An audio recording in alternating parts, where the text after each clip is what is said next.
নমস্কার বন্ধুরা, কেমন আছো সবাই? আশা করি সবাই খুবই ভালো আছো। আর আজকে ভিডিওতে আমি তোমাদের সঙ্গে শেয়ার করবো একটি লেহেঙ্গা স্টাইলের শাড়ি ড্রাপিং। দেখতেই পাচ্ছ। আর এই শাড়ি ড্রাপিংটা আমি কিন্তু একটা শাড়ি দিয়েই ক্রিয়েট করেছি। আর যেহেতু সামনেই চলে এসছে সরস্বতী পুজো, আর এই সরস্বতী পুজোতে আমরা কিন্তু সবসময় চাই একটু নতুন ধরনের স্টাইলিশ শাড়ি পরতে। তো সেই জন্যই আজকে আমি তোমাদের সঙ্গে একটি হলুদ শাড়ি ড্রাপিং নিয়ে চলে এসেছি। আর আমি এখানে এই যে শাড়িটা নিয়ে নিয়েছি, এটা একটা সিল্ক শাড়ি।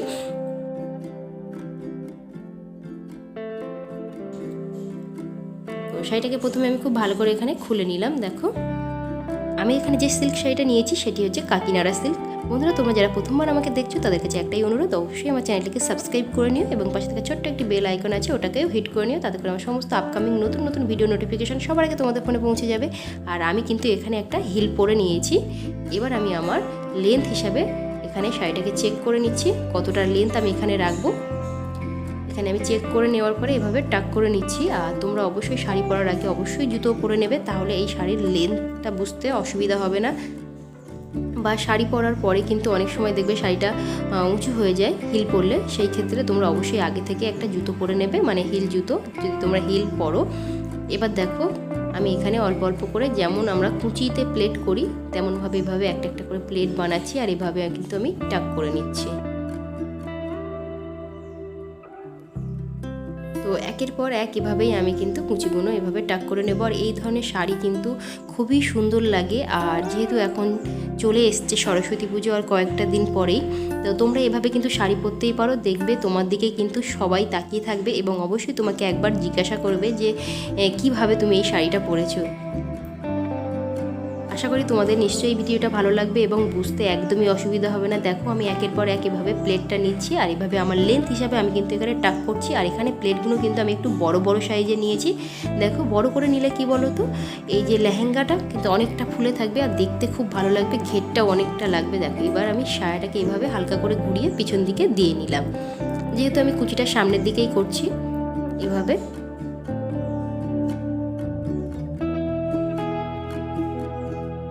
সমস্ত শাড়িটাই আমি কিন্তু কুচি এভাবে করবো না, যেহেতু আমি আঁচলও রাখবো। তো এখানে আমি আমার লেন্থ হিসাবে এভাবে একের পর এক এভাবে প্লেট নিয়ে টাক করে নিচ্ছি। দেখো, আমার কিন্তু হাফ প্রায় হয়ে গেছে। আর প্রত্যেকটা প্লেট এভাবে টাক করার পরে কিন্তু অবশ্যই আমি যেভাবে হাত দিয়ে প্রেসার দিয়ে এটাকে চেপে দিচ্ছি না, ওরকম করে দেবে, তাহলে কিন্তু এই কুচিগুলো খুব সুন্দরভাবে কোমরের দিকে সেট হয়ে থাকবে আর নিচের দিকে একটু বেশি ফোলা ফোলা হয়ে থাকবে, যেটা একদমই লেহেঙ্গাতে থাকে। আমরা সবাই জানি লেহেঙ্গাটা কেমন হয় আর ঘেরটা কত সুন্দর লাগে। তো এই শাড়িটা একদমই লেহেঙ্গার মতোই লাগবে। দেখো, এভাবে একটু হাত দিয়ে প্রেসার দিয়ে চেপে চেপে দেবে, তাহলে কুচিগুলো কিন্তু খুব সুন্দরভাবে সেট হয়ে যাবে আর সেটা দেখতেও খুব সুন্দর লাগবে। বন্ধুরা, আজকে আমি খুব সহজেই তোমাদেরকে বোঝানোর চেষ্টা করেছি। আশা করি তোমাদের একদমই বুঝতে অসুবিধা হবে না। যদি এই শাড়ি ড্রাপিংটা তোমাদের ভালো লেগে থাকে তাহলে অবশ্যই একটা লাইক, শেয়ার এবং অবশ্যই কমেন্টের মাধ্যমে আমাকে জানাতে ভুলো না এবং অবশ্যই তোমার ফ্রেন্ডস অ্যান্ড ফ্যামিলির সঙ্গে শেয়ার করবে। দেখো, পিছন থেকে এভাবে আমি পেডিকোটটাকে সামনের দিকে টেনে আনছি, যতটুকু আমার বাকি আছে সেই অংশটাকে এবার আমি রেডি করে নেব। তো এভাবে আমি সেম একইভাবে একটু বড় বড় করে প্লেট নিয়ে এখানে এই প্লেটগুলোকে টাক করে নিচ্ছি।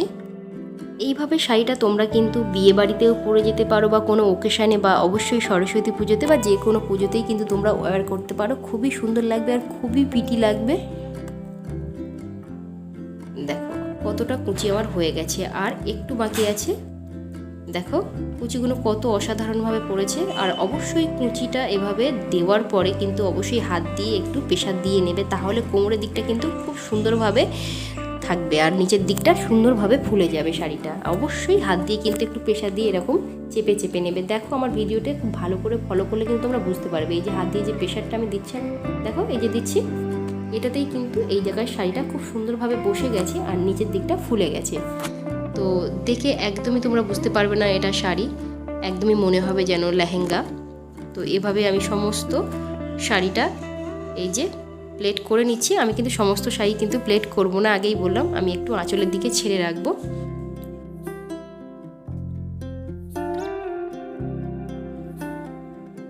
দেখো, এই যে বড় বড় করে প্লেট নিচ্ছি। অবশ্যই প্লেটটা একটু কিন্তু বড় নিতেই হবে, একদম ছোট ছোট করে প্লেট নেবে না। এখানে কিন্তু একটু অবশ্যই বড় বড় করে প্লেট নেবে। আর আমি কিন্তু এই শাড়ি থেকে ব্লাউজ পিসটা কেটে নিইনি, সেই কারণে শাড়িটা কিন্তু একটু বেশি বড় দেখাচ্ছে। দেখো এভাবে হাত দিয়ে কিন্তু অবশ্যই এই কোমরের সাইডটাতে তোমাকে এভাবে চাপ দিয়ে নিতে হবে। আর এই যে এক্সট্রা যেটা আঁচল আছে, এবার আমি আঁচলটাকে রেডি করে নেব। আর দেখো পিছনের কুচিগুলো কত অসাধারণভাবে হয়েছে, তোমরা দেখেই নিশ্চয়ই বুঝতে পেরেছো। এই দেখো অবশ্যই এরকমভাবে হাত দিয়ে প্রেসার দিয়ে নেবে। এবার আমি আঁচলটাকে রেডি করব। আঁচলটাকে খুব ভালো করে আমি ধরে নিচ্ছি। এখানে আমি কিন্তু এখানে আঁচলের প্লেটগুলো একটু ছোট ছোট করব। দেখো এই যে রেড কালারের অংশটা আছে, আমি ঠিক এই মাপেই এখানে সরু সরু করে প্লেটগুলো রেডি করে নেব। বন্ধুরা তোমরা আমাকে কিন্তু সোশ্যাল সাইটেও ফলো করতে পারো, আমার ফেসবুক, আমার ইনস্টাগ্রাম, আমি ডিসক্রিপশন বক্সে লিঙ্ক প্রোভাইড করে দেবো, তোমরা ওখান থেকে চেক আউট করে নেবে। দেখো খুব ছোট ছোট করে কিন্তু আমি এখানে প্লেটগুলো রেডি করে নিচ্ছি। এবার একটু এভাবে ঝাড়িয়ে নিলাম, তাহলে এই যে ভাঁজগুলো খুব সুন্দরভাবে বুঝতে পারবো। এবার একে একে যে প্লেটগুলো পড়েছে এগুলোকে আমি কালেক্ট করে নিচ্ছি। আর বন্ধুরা তোমাদের যদি সত্যিই ভালো লেগে থাকে এই শাড়ি ড্র্যাপিংটা, তো অবশ্যই আমার চ্যানেলটিকে সাবস্ক্রাইব করো এবং অবশ্যই কমেন্টের মাধ্যমে আমাকে জানাতে ভুলো না। এবার দেখো এভাবে আমি একটু হাত দিয়ে প্রেসার দিয়ে নিলাম, তাহলে এই প্লেটগুলো একদমই সমান হয়ে গেছে। আমি খুব ভালো করে এখানে একে একে এভাবে ধরে নিচ্ছি একের পর এক। তোমরা কিন্তু চাইলে আগে থেকেই আঁচলটা একটু রেডি করে রাখতে পারো। খুব ভালো করে আমি আঁচলটাকে রেডি করে নিয়েছি। এবার দেখো একটা বড় সেফটি পিন দিয়ে আঁচলের মাথায় এভাবে আমি সিকিউর করে নেব। আর শাড়িতে সবসময় বড় সেফটি পিন ইউজ করবে। হয়ে গেছে। এবার এটাকে আমি আরও একটা সেফটি পিন দিয়ে একদম মিডল বরাবর পিন আপ করে নেব। একদম আমি কিন্তু পিছন দিকে সেফটি পিনগুলো দিয়ে নিচ্ছি, মানে শাড়ির অপোজিট সাইডে। এবার দেখো এটা আমি এই যে পিছন দিক দিয়ে নিয়ে আমি আমার ডান হাতের কাঁধের উপরে রাখবো। আমি কিন্তু আঁচলটা ডান সাইডে নেব, তো আমি বাঁ সাইড থেকে এভাবে নিয়ে এলাম, এনে একদম পিছন থেকে আমি কিন্তু সামনের দিকে দিয়ে দিচ্ছি আমার ডান হাতের কাঁধে। দেখো এবার আমি এভাবে এটাকে একটু গুছিয়ে নিচ্ছি খুব সুন্দরভাবে। দেখো এটাকে আমি এভাবে ডান হাতের কাঁধের সামনে এরকমভাবে নিয়ে নিলাম। আমি কিন্তু এখানে আঁচলটা এভাবেই রাখবো সরু করে। দেখো এবার আমি একটা কোমর বন্ধনী পরে নেব। আর এই ধরনের শাড়ি স্টাইলে কিন্তু অবশ্যই কোমর বন্ধনী পরতে হবে, তাহলে কিন্তু তোমাকে আরও বেশি সুন্দর দেখাবে। এবার তোমরা কিন্তু তোমাদের মনের মতো করে এখানে আঁচলটা রেডি করে নিতে পারো। আমি এখানে আঁচলটাকে এভাবেই রাখবো সরু করে, তাহলে বেশ গর্জিয়াস লাগবে এবং খুবই সুন্দর লাগবে। তো এখানে তোমরা তোমাদের মনের মতো করে আঁচলটা রেডি করে নিতে পারো। আমি এখানে জুয়েলারিও পরে নিয়েছি। তো দেখো আমি একদমই রেডি হয়ে গেছি। আর this is the final look. আশা করি তোমাদের নিশ্চয়ই ভালো লেগেছে, আর ভালো লাগলে অবশ্যই কমেন্টের মাধ্যমে আমাকে জানাতে ভুলো না। আর এবার আমি এই যে আঁচলটাকে একটু সরিয়ে নিয়ে আসছি। দেখো কত অসাধারণভাবে এই শাড়ি ড্র্যাপটা হয়ে গেছে। তোমরা নিজেরাই পারবে বা কারো সাহায্য নিয়েও তোমরা কিন্তু করতে পারো। তো আজকের মতো টাটা, দেখা হবে নেক্সট অন্য কোনো ভিডিওতে। আর তোমরা আমার থেকে কী ধরনের ভিডিও আশা করো সেটাও আমাকে জানাতে ভুলো না, আমাকে কমেন্ট বক্সে জানিও। আমি সেই ধরনের বা সেই টাইপসের ভিডিও তোমাদের জন্য নিয়ে আসবো।